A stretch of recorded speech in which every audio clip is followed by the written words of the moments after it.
večer bila poleg, ki je vigilija in vedenje v pričakovanju jutrišnjega praznika brez madežne.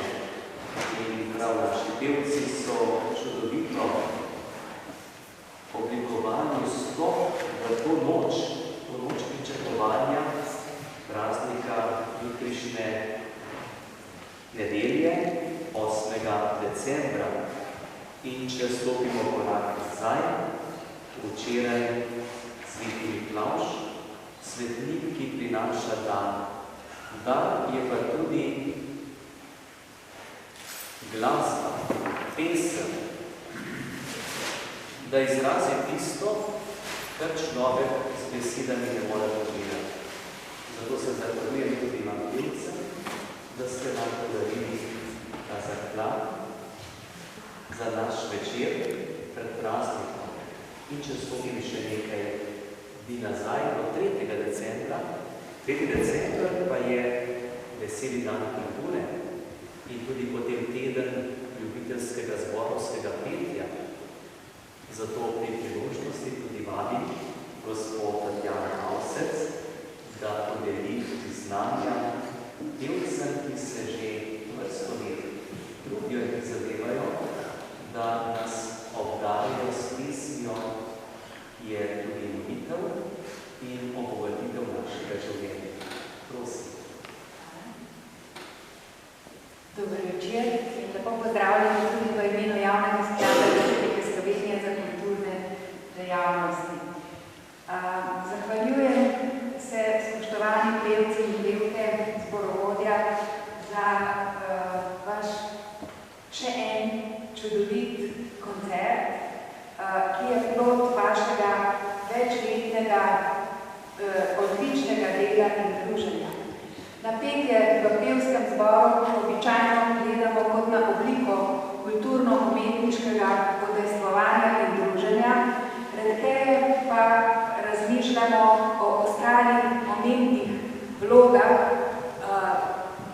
petja, ki ga pomembno dopolnjujejo in bogatijo, na procese, ki sproža petje v človeku in na učinke, ki ga ima le-to na pevce, tako pevce kot poslušalce. Zakaj, na primer, pevec ali pevka po napornem delovniku utrujen pride na pevske vaje zvečer in po 2 urah odide napolnjen z energijo, četudi je tudi tukaj moral intenzivno delati.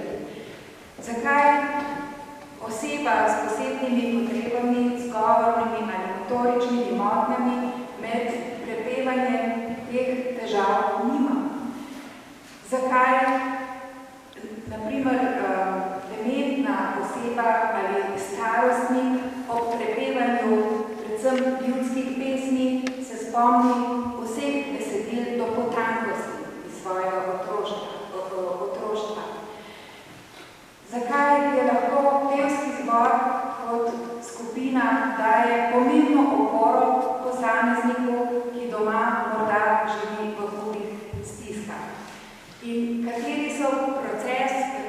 je proces, ki se dogaja v človeku, v pevcu, poslušalcu, da mu petje izvabi solze v oči, kurjo polt, da daje občutek vrednosti in večje samozavesti. Vse to so vprašanja tudi za znanstvenike. Nam pa daje en jasen odgovor. Petje je tudi zdravilo. In to zdravilo je še kako pomembno in potrebno tudi predvsem v današnjem času, ko se zdi, je vedno manj sodelovanja, sočutja, solidarnosti, ko smo vedno bolj oddaljeni. Zato, spoštovani pevci in pevke, velik poklon za to pomembno poslanstvo, ki ga opravljate in to na najbolj odličen način z visoko kakovostjo petja in tudi besedili, ki jih za to izbirate. Želim vam, da